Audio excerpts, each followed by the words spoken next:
नमस्कार दोस्तों। इस देश में राजनीति और सियासत भी ख़त्म हो चुकी है। इतना भयावह स्थिति है कि कोई इस्तीफ़ा देना चाहता नहीं और इस इस्तीफ़े में अगर किसी एक का नाम लें तो शायद ये भी कम पड़ेगा, क्योंकि हर मंत्रालय में जो उस मंत्रालय का बड़ा मंत्री है, उसका नाम उसी नाम से मिलता जुलता है जो आज किसी ऐसे कामों में घोटाले के नाम आया है, या तो उसी से जुड़ता कोई अगला नाम भी उसी तरह आएगा जैसे आज किसी का आया है। यानी हर कोई और हर मंत्रालय में भ्रष्टाचारों की कोई कमी है नहीं। कोई किसको कैसे बताए, कोई किसको कैसे संभाले, जब एक दूसरे पर और एक दूसरे के लिए और एक दूसरे को जानकर सभी काम चल रहे हैं। चाहे वो जंतर मंतर को लेकर हुए पेपर लीक के मुद्दे, या और भी बड़े मुद्दे जो किसी न किसी मंत्रालय से जुड़ते तो दिखते हैं, लेकिन फर्क तो कभी पड़ता है नहीं, क्योंकि नाम सबका भी उसी तरह है। क्योंकि भारत की राजनीति की वास्तविक समस्याओं को अगर उनके द्वारा तो सुना जाए तो बहुत बड़ी समस्या है कि इस जगह पर इतना रुपए लगाएं, और लगाने पर यानी बजट पर जब बजट पास होता है और जब काम शुरू होता है तो कोई ऐसा काम होता नहीं कि कब तक और कितने मजबूत तक कोई काम होगा और कब तक ये चलेगा, इसकी कोई समय सीमा है नहीं। यानी बजट को छुपाकर, समय सीमा भी ना बताकर, और जो भी काम करने के तरीके हों उसमें सिर्फ एक बड़ा चेहरा या तो प्रधानमंत्री जी का हो या उस राज्य के मुख्यमंत्री जी का हो, और मुख्यमंत्री भी वही जो और जिसके कभी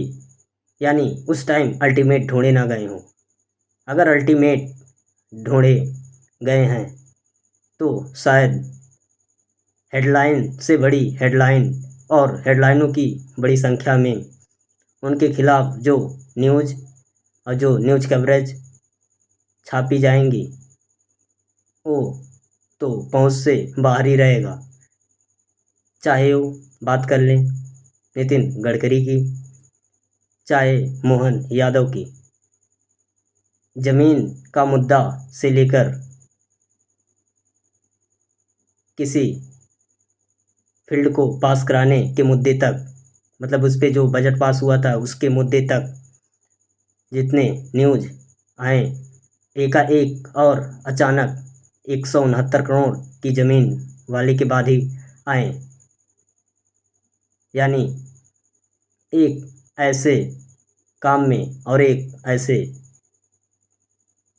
साथ जिसमें सभी संलिप्त हैं, कोई किसी को नाम लेना चाहता नहीं, और जिनकी जिम्मेदारी पूछना बनता है उनको बस एक चीज़ का कहा गया है कि देश में किस जगह और कभी कभी और इस चीज़ में काफ़ी पैसे जा रहे हैं, इसका हमने अल्टीमेट ढूंढा है। अगर उसमें सबसे बड़ी बात कर लें जो इनके द्वारा कहा जाता है कि पैसा तो इसमें बहुत लगा है और पैसा लगाने का जो तरीका है उसको कम करने का भी एक हमारे पास तरीका है। उसमें वो नाम गिनाते हैं, वन इलेक्शन और वन नेशन, मतलब वन नेशन एक वन इलेक्शन। इसमें बताते हैं कि चुनावी खर्च पर कोई प्रभाव नहीं, मतदाताओं को नकद और उपहार बांटने पर जो भी खर्च होगा शायद इनसे अभी वंचित दिख रहा है, और जो इसके कारण राजनीति में अपराधीकरण होगा शायद वो भी इनके सोच से वंचित दिख रहा है। यानी चुनावी खर्च पर कोई प्रभाव नहीं पड़ेगा, जो कि इनके द्वारा कहे गए बात से काफ़ी दूर दिखता है। लेकिन एक साथ सभी चुनाव कंडक्ट किए जाएंगे तो कितने बड़े भ्रष्टाचार की संभावना रहेगी। एक नगर पंचायत या एक नगर पालिका इस देश में अभी भी ऐसे कोई चुनाव जो बचा नहीं है पीछे 10 साल, और उससे भी अगर देख लें 2011 और आज तक, यानी इनके कार्यकाल में को ले लें 12 साल तक, कोई ऐसा चुनाव जो कंडक्ट नहीं किया गया जिसमें कोई भ्रष्टाचार का रिपोर्ट आया ना हो, चाहे वो ग्रामीण से लेकर केंद्र तक कोई भी लेवल का इलेक्शन क्यों ना हो। एक ऐसा बात और एक ऐसा विचार का साझा करना चाहते हैं कि जब तक कोई ऐसे सिस्टम में हाथ नहीं बताएगा, मतलब दिखाएगा, तब तक कोई भ्रष्टाचार होगा नहीं। यानी ये अपनी गलती से एक ऐसे समय में दूर भागना चाहते हैं जिस समय कोई और देश के सभी युवाओं पर एक ऐसी समस्या बढ़ी है जिसमें उनके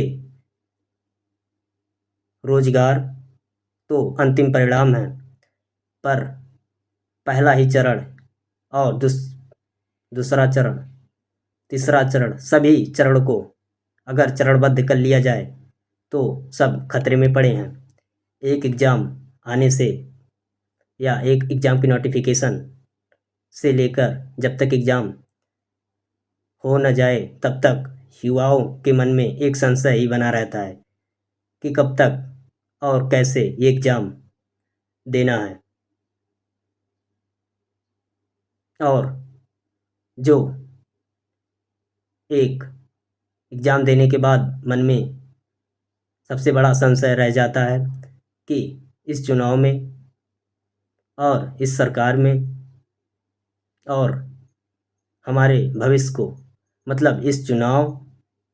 क्योंकि हर चुनाव आता ही रहता है 5 साल के अंदर, और इस सरकार में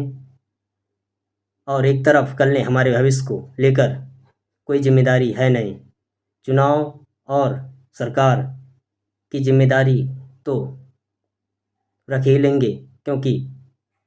एक ही आदमी जो हमारे भविष्य को और चुनाव और सरकार को दोनों को देख रही, तीनों को देख रही है, भविष्य को अंधेरे में डालकर एक ऐसे रूप में और एक ऐसा सांचे में ढाल दिया गया है कि अगर कोई मंत्रालय, किसी एक मंत्रालय का थोड़ा सा मामला कोई बताता है तो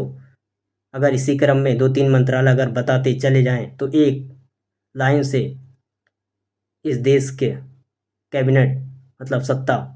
कैबिनेट ढहढहाते गिर जाएगी। और फिर जो होगा शायद उससे इस देश के युवाओं की कल्पना एक ऐसे लीडर को रखना, चाहे वो लीडर कोई भी हो, बना ही लिए हैं। उस लीडर में अगर उत्तराखंड से नाम जोड़ें तो राहुल गांधी, जिनका 15 जुलाई 16 जुलाई 17 जुलाई यानी 15 जुलाई से ही इनका उत्तराखंड के देहरादून में एक ग्राउंड में इनका युवाओं से पेपर लीक पर चर्चा होनी थी, जिसमें कहा गया कि आप आ नहीं सकते हैं क्योंकि इसमें पहले से ही किसी केंद्र या राज्य सरकार को ये दिया गया है, कोई मीटिंग है, शायद कोई सम्मेलन है। फिर भी कल यानी 17 जुलाई को जो सम्मेलन यानी पेपर लीक पर जो बात हुई उससे और उस निकले परिणाम, उसमें जिस प्रकार से एक ऐसे समय पर बताया गया कि कोई भी एग्ज़ाम या पटवारी से लेकर नीट तक ले लें तो 40 लाख 50 लाख या पटवारी का 15 लाख यानी इतना पैसा ही आपको देना पड़ेगा। वो इस क्रम में कि आप पेपर देने जाएंगे, जाने के बाद उनका अपना सब जो सेटिंग रहता है, एक कट ऑफ जिस हिसाब से बन रहा है, वो एक जो लगातार पढ़ते हुए विद्यार्थी हैं उनके लिए भी तो एक बहुत बड़ा संशय बना हुआ है कि शायद कैसे कोई इस कट ऑफ को पा सके या पा जाए। हर कोई और हर नागरिक के मन में एक ऐसा संशय है कि कोई तो होना चाहिए जो हम लोगों की आवाज़ सुने। इस पर एक और मजबूत साथी जो मिल ही गए हैं, रास्ता दिखा रहे हैं, युवाओं की गूंज चल रही है और जो भी उसमें खरीद फरोख्त का मामला बताया जा रहा है, जनता और उसकी सोच उस मामले को जांच परख कर पकड़ रही है। यानी जो 17 जुलाई को LOP राहुल गांधी द्वारा किया गया देहरादून में पेपर लीक पर चर्चा, उसके दो ही उद्देश्य। पहला उद्देश्य युवाओं के असंतोष को राजनीतिक समर्थन में बदलने की बात कि आप अपनी सुख और दुख को साझा करिए, उस पर रहे और उससे होने वाले परिणाम को भी आप बताइए, क्योंकि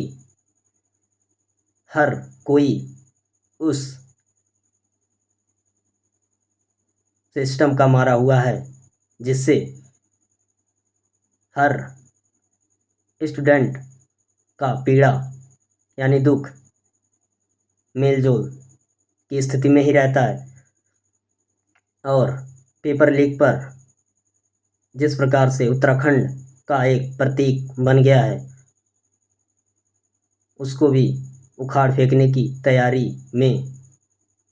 लग जा चुके हैं। यानी देश में दो जगह काफ़ी बड़ी चर्चाएं, एक जंतर मंतर पर सोनम वांगचुक के द्वारा और एक देहरादून में हुआ। जंतर मंतर पर लोगों से और लोगों के सामने जिस प्रकार से सोनम वांगचुक मिले और मिल रहे हैं लगातार, उनका हंगर स्ट्राइक का 20वां दिन, वेट काफ़ी गिरती जा रही है पार्लियामेंट मतलब मानसून सेशन तक अगर उनको भी शक है कि शायद अगर रहे ना तो भूत बन के तो आएंगे ही, लेकिन उनके अंदर से एक आवाज़ तो निकली कि बाहर से कमज़ोर तो हैं पर अंदर से बहुत मजबूत हैं। और इतना ही कहने पर जो वहाँ के युवाओं का एक आक्रोश, जो आक्रोश एक चिंगारी चाहता है, उसके बाद तब्दील होने में कोई बड़ी बात नहीं मानी जाएगी कि चिंगारी अगर कोई दे दे तो शायद तब्दील होकर उसी के साथ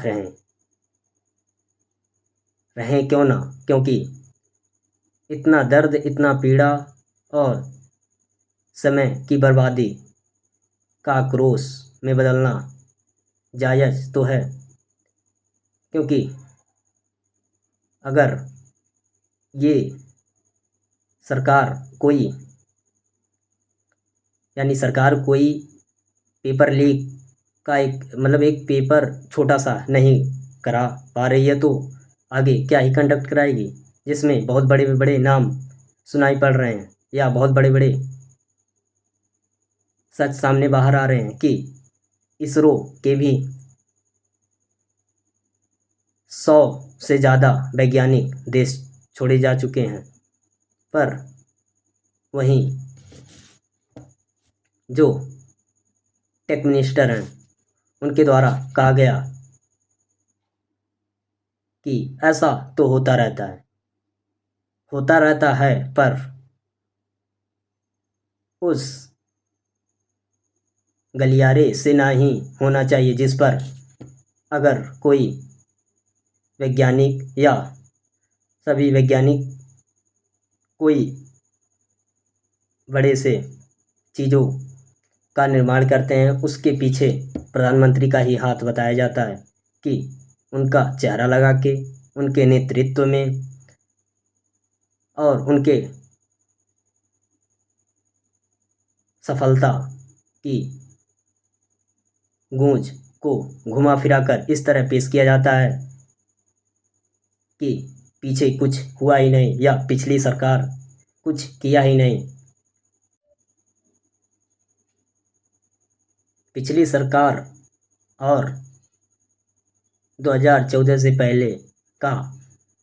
समय इस तरह पेश किया जाता है कि आज वो सब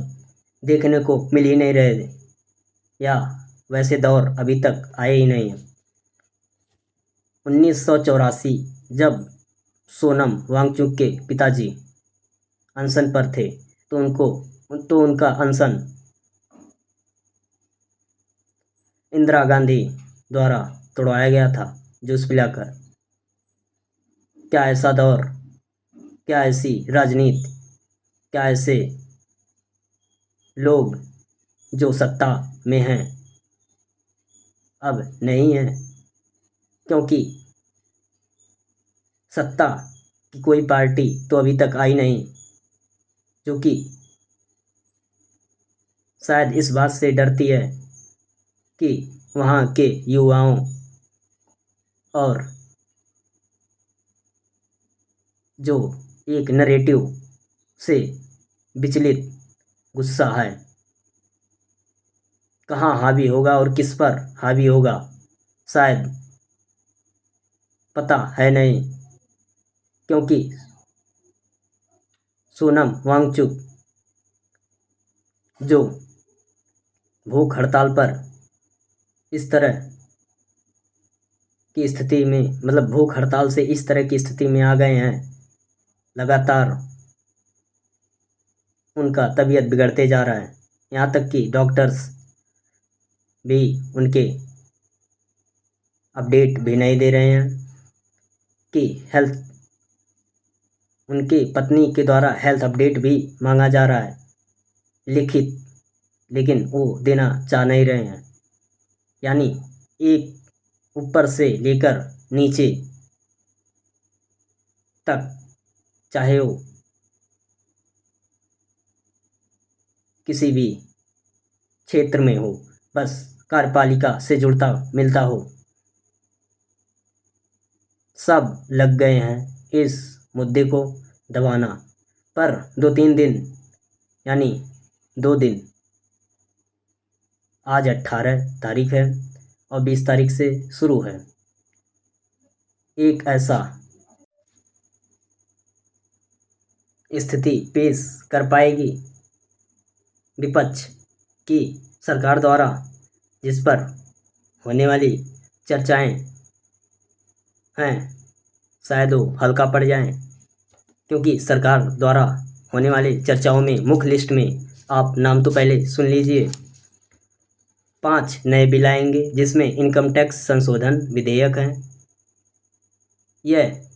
अध्यादेश का स्थान लेगा। दूसरा, सुप्रीम कोर्ट न्यायाधीशों की संख्या बढ़ाने पर। और तीसरा, जन्म और मृत्यु पंजीकरण पर। चौथा, राष्ट्रपति सम्मान के अपमान की रोकथाम पर। सूक्ष्म लघु और पांचवा, सूक्ष्म लघु और मध्यम उद्यम मध्यम उद्यम विकास संशोधन।